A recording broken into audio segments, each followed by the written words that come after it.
सूरज ढलने लगा था। बिशनपुर गांव में परछाइयां लंबी होती जा रही थीं। यह एक छोटा सा शांत सा गांव था।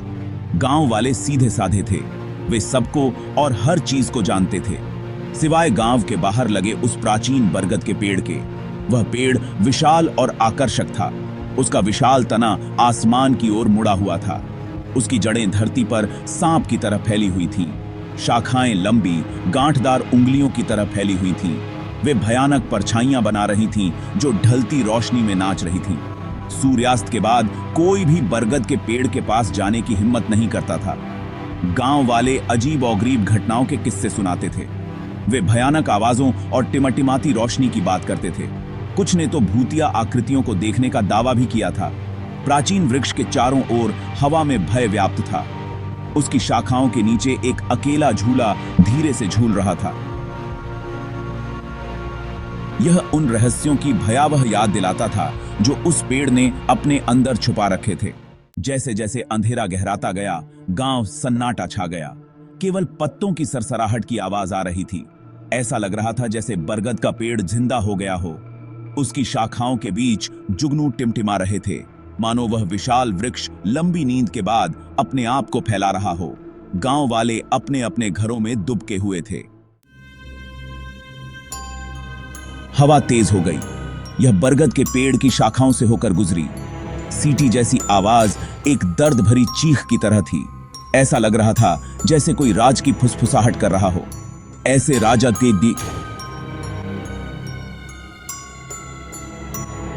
जो दफन हो जाने चाहिए थे। पत्ते सरसरा रहे थे। प्रकाश और छाया के बदलते हुए पैटर्न में लगभग चेहरे दिखाई दे रहे थे। मुड़े हुए विकृत चेहरे जो एक क्षण के लिए दिखाई दिए, फिर उतनी ही तेजी से गायब हो गए। एक बूढ़ा व्यक्ति अपनी झोपड़ी में दुबका हुआ अपने कान ढंके हुए था। उसने पहले भी फुसफुसाहट सुनी थी। वह कहानियां जानता था। बरगद का पेड़ आज रात बेचैन था। वह भूखा था। एक धुंधली पारदर्शी आकृति पेड़ के तने पर टिमटिमा रही थी। लंबे बहे हुए बालों वाली सफेद साड़ी में एक महिला। उसकी उदास आंखें गांव को घूर रही थीं। फिर वह चली गई, बस रोशनी और हवा की फुसफुसाहट का एक धोखा।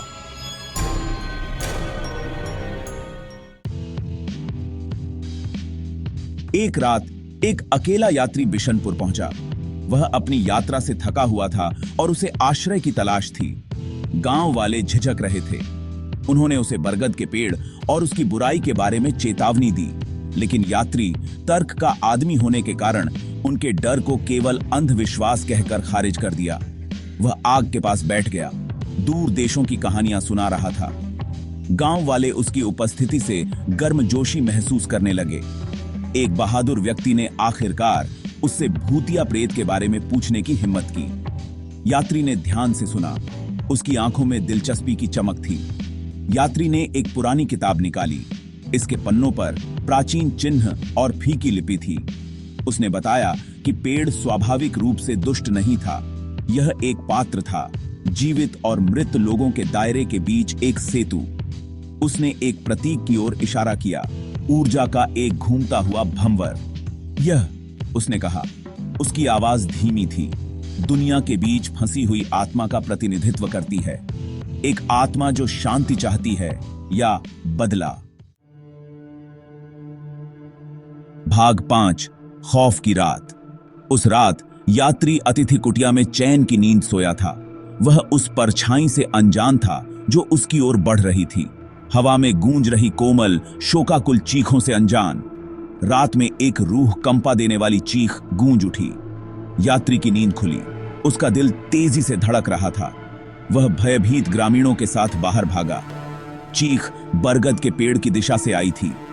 फीकी चांदनी में उन्होंने गांव के कुम्हार युवा विजय को पेड़ के नीचे बेहोश पड़ा हुआ पाया। उसका चेहरा डर के मारे सिकुड़ा हुआ था। उसकी आंखें दहशत से फैली हुई थीं। उसने कुछ देखा था, ऐसा कुछ जिसने उसकी आवाज और उसके मन की शांति छीन ली थी। यात्री ने विजय की नब्ज टटोली। जी एकदम थोड़ी सी। वह जीवित था, लेकिन बहुत डरा हुआ था। गांव वाले देख रहे थे। उनके चेहरे पर डर और प्रत्याशा का मिश्रण था। वे जानते थे कि यात्री अपनी अजीबोगरीब किताब और उससे भी अजीबोगरीब कहानियों के साथ उनकी एकमात्र आशा था कि पुनः की खाद्यान्न की। भाग 6। गांव का डर। विजय अपने बिस्तर पर लेटा हुआ था। उसकी आंखें छत को घूर रही थीं। वह जाग रहा था, लेकिन अभी भी दहशत के साये में खोया हुआ था। यात्री उसके पास बैठा था, धैर्यपूर्वक उससे कहानी जानने की कोशिश कर रहा था। कांपते हाथों से विजय ने लकड़ी का कोयला उठाया और चित्र बनाने लगा। उसने सफेद साड़ी में एक महिला का चित्र बनाया। उसका चेहरा क्रोध और दर्द से विकृत था। उसकी आंखें एक भयानक रोशनी से चमक रही थीं। यह वही महिला थी जिसे ग्रामीणों ने देखा था, बरगद के पेड़ के अंदर फंसी आत्मा। यह खबर जंगल की आग की तरह पूरे गांव में फैल गई। आत्मा असली थी, वह गुस्से में थी और वह बदला लेना चाहती थी। गांव वाले अपने अपने घरों में दुबके हुए थे। डर उनके दिलों को संकुचित कर रहा था, जैसे कोई वाइज। यात्री के आगमन से उन्हें कोई सुकून नहीं मिला था। इसने एक ऐसे आतंक को जगा दिया था जिसे वे अनदेखा करने की पूरी कोशिश कर रहे थे। हालांकि यात्री ने उद्देश्य की वृद्धि को महसूस किया। उसने जवाब खोजते हुए अपनी किताब पर ध्यान केंद्रित किया।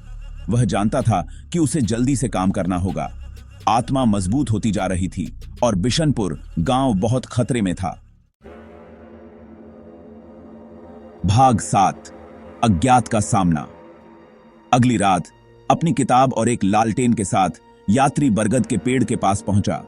ग्रामीण दूर से देख रहे थे। उनके चेहरे पर विस्मय और भय का मिश्रण था। हवा उसके चारों ओर घूम रही थी, मानो उसे चेतावनी दे रही हो कि वह दूर चले जाए। लेकिन यात्री दृढ़ रहा। उसने एक खास पन्ने पर अपनी किताब खोली। इसमें एक अनुष्ठान का चित्रण था, आत्मा की दुनिया से संवाद करने का एक तरीका। यात्री ने एक गहरी सांस ली। वह जोखिमों को जानता था, लेकिन वह यह भी जानता था कि निष्क्रियता के गंभीर परिणाम होंगे। वह एक प्राचीन भाषा में मंत्रोच्चार करने लगा। उसके होठों पर शब्द अजीब लेकिन परिचित लग रहे थे। उसने चाक के एक टुकड़े से जमीन पर प्रतीक बनाए जो उसकी किताब के प्रतीकों को दर्शाते थे। हवा भारी हो गई, एक अदृश्य ऊर्जा से आवेशित हो गई। बरगद के पेड़ ने प्रतिक्रिया दी। उसकी शाखाएं हिंसक रूप से हिल गईं। पत्ते 1000 फुसफुसाहट की तरह सरसराहट करने लगे। यात्री के पैरों के नीचे की जमीन कांपने लगी। वह मंत्रोच्चार करता रहा। उसकी आवाज तेज होती गई और अधिक आग्रही होती गई। वह आत्मा को बुला रहा था। वह उसका ध्यान अपनी ओर आकर्षित कर रहा था। बरगद के पेड़ से प्रकाश की एक चमकती हुई किरण निकली। यात्री ने अपनी आंखों को ढंकते हुए पीछे की ओर कदम बढ़ाया। जब उसने ऊपर देखा तो उसने उसे देखा, सफेद साड़ी में वह महिला। वह अब एक क्षण भंगुर छाया नहीं थी। उसका रूप ठोस था। क्रोध और निराशा की आभा बिखेर रहा था। उसकी आंखें ठंडी आग से जल रही थीं। तुम मेरी शांति भंग करने की हिम्मत कैसे की? उसकी आवाज एक ठंडी फुसफुसाहट थी जो उनकी आत्मा में ही प्रवेश कर गई। ग्रामीण भय से कांप उठे। आत्मा ने अपनी क्रोधित निगाहें उन पर टिका दी। इस गांव ने, वह फुसफुसाई, मुझसे सब कुछ छीन लिया। मेरा प्यार, मेरा जीवन, मेरी गरिमा। उन्होंने मुझे इस पेड़ के नीचे मरने के लिए छोड़ दिया। मेरी आत्मा इस धरती से बंध गई। उसकी आवाज एक दिल दहला देने वाली चीख में बदल गई। यात्री ने सुना। उसका दिल उसके दुख और रोष के भार से भारी था। शांति, यात्री ने कहा। उसकी आवाज दृढ़ लेकिन कोमल थी। आपका गुस्सा जायज है, लेकिन अब आगे बढ़ने का समय आ गया है। लेकिन उसे कोशिश करनी पड़ी। आत्मा ने अपनी ज्वलंत निगाहें उस पर टिका दी। यह कहना आपके लिए आसान है, वह थूकी। हो सकता है कि उनके पिता और पूर्वजों ने पाप किया हो, लेकिन ये आत्माएं निर्दोष हैं। वह देख सकता था कि आत्मा की आंखों में संदेह रेंग रहा है। यात्री ने अपना मौका देखा। उसने अपनी किताब ऊपर उठाई। आत्मा को रिहाई के अनुष्ठान को दर्शाने वाला पृष्ठ दिखाया। एक रास्ता है, उसने कहा। उसकी आवाज नए आत्मविश्वास से गूंज रही थी। आत्मा झिझकी। यात्री ने लालसा की एक झिलमिलाहट को भांपा। क्या तुम सचमुच मेरी मदद कर सकते हो? उसने पूछा। साथ में उसने कहा, उसने ग्रामीणों और आत्मा को अनुष्ठान के जटिल चरणों के माध्यम से निर्देशित किया। रिहाई के प्राचीन शब्दों का जाप करते हुए उनकी आवाजें एक स्वर में उठ गईं। हवा ऊर्जा से भर गई। बरगद के पेड़ से शुद्ध सफेद रोशनी की एक किरण रात के आकाश को चीरती हुई ऊपर उठी। आत्मा ने ऊपर देखा। उसका चेहरा विस्मय और आश्चर्य से भरा हुआ था। उसके होठों पर एक कोमल मुस्कान फैल गई। आखिरकार शांति मिली। वह फुसफुसाई। उसकी आवाज कृतज्ञता से भर गई। और फिर वह चली गई। रोशनी फीकी पड़ गई। एक शांतिपूर्ण सन्नाटा पीछे छोड़ गई। ग्रामीण देखते रहे। उनके चेहरे राहत और कृतज्ञता के आंसुओं से भीगे हुए थे। बरगद का पेड़ लंबा खड़ा था। उसकी शाखाएं हवा में धीरे से लहरा रही थीं। लेकिन दमनकारी भय दूर हो गया था। उसकी जगह शांति के भाव ने ले ली थी। यात्री ने अपनी किताब बंद कर ली। संतोष की भावना उस पर छा गई। उसने अज्ञात का सामना किया था और एक परेशान गांव में शांति लाई थी। वह जानता था कि उसकी यात्रा उसे ऐसे ही और भी कई स्थानों पर ले जाएगी। ग्रामीण उसके चारों ओर जमा हो गए।